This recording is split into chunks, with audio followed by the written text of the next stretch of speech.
रामाय रामभद्राय रामचंद्राय वेधसे रघुनाथाय नाथाय सीतायाः पतये नमः। जय सियाराम बंधुओं।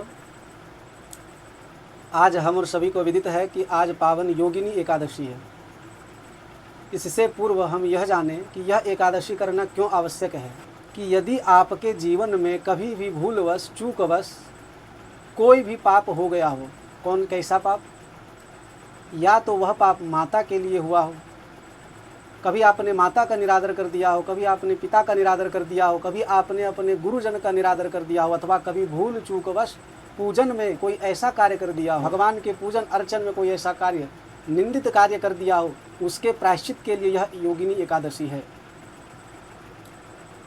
हमारे जीवन में ऐसे अनेक क्षण आते हैं जब हमारी बुद्धि भ्रष्ट हो जाती है और भ्रष्ट बुद्धि के कारण हम किसी न किसी कारणवश इन सबों का अपमान कर ही देते हैं, और विशेष करके इस कलयुग में तो हो ही जाता है। इन सारे कर्मों से यदि समुचित रूप से मुक्त होना है तो सबसे उत्तम उपाय है योगिनी एकादशी को करने की। क्यों? क्योंकि कलयुग में यदि पापों का सर्वनाश किसी प्रकार से किया जा सकता है तो वह मात्र और मात्र व्रत से ही किया जा सकता है, उपवास से ही किया जा सकता है। इसीलिए योगिनी एकादशी का विशेष महत्व है।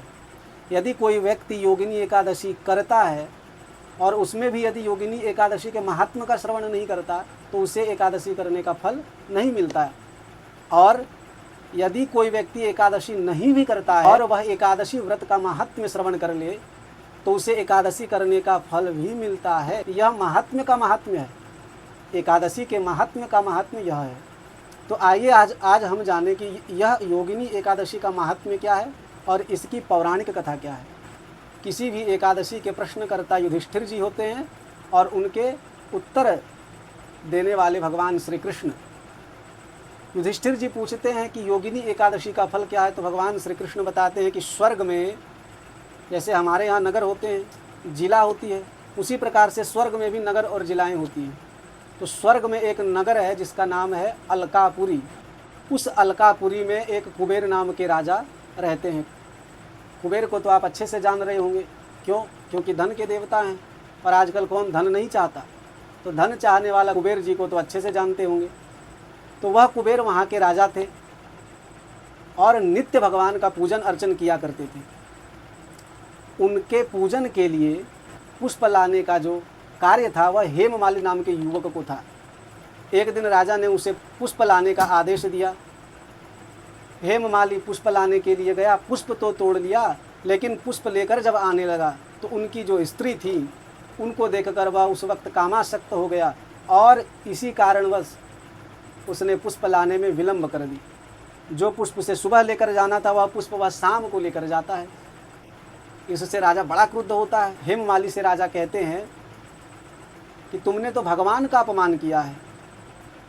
इसी से क्रुद्धित होकर राजा उन्हें श्राप देते हैं, क्या? तुम मृत्यु लोक में जन्म ले और मृत्यु लोक में जन्म लेकर तुझे कुष्ठ रोग हो जाए। अब यह श्राप पाकर वह मृत्यु लोक में जन्म लेता है, किंतु स्वर्ग लोक में रहने के कारण पूर्व जन्म की स्मृतियां अभी भी बनी रहती हैं और उसे सब कुछ पता रहता है। इसी कारण वह शिव भक्ति में लीन रहता है। कुछ समय पश्चात कालांतर में भगवान शिव की प्रेरणा से वह हिमालय की ओर चल पड़ता है। उसी बीच उनकी मुलाकात मार्कंडे जी से होती है। सारा वृत्तांत वह मार्कंडे ऋषि से सुनाता है। मार्कंडे जी उन्हें विधान बताते हैं कि आपने जो पाप किया है उस पाप का प्रायश्चित केवल एक है और वह है योगिनी एकादशी। इस व्रत को करने से आपके किसी भी पूज्य जनों का, पूजनीय जनों का यदि अपमान हुआ हो तो उस अपमान को आप इस एकादशी को करके उसका प्रायश्चित कर सकते हैं। तो इसीलिए यदि किन्हीं भी पूज्य जनों का अपमान आपने अपने जीवन में किया है किसी भी प्रकार से, तो उसका प्रायश्चित और किसी तरीके से संभव नहीं है। बस और बस इस एकादशी को कीजिए और प्रायश्चित पूर्ण रूप से आपको मिलेगा। तो यह थी आज के एकादशी का महात्म्य। जो भी इसे श्रवण करते हैं वह यदि एकादशी न भी किए हों तो उन्हें यह पुण्य मिलता है।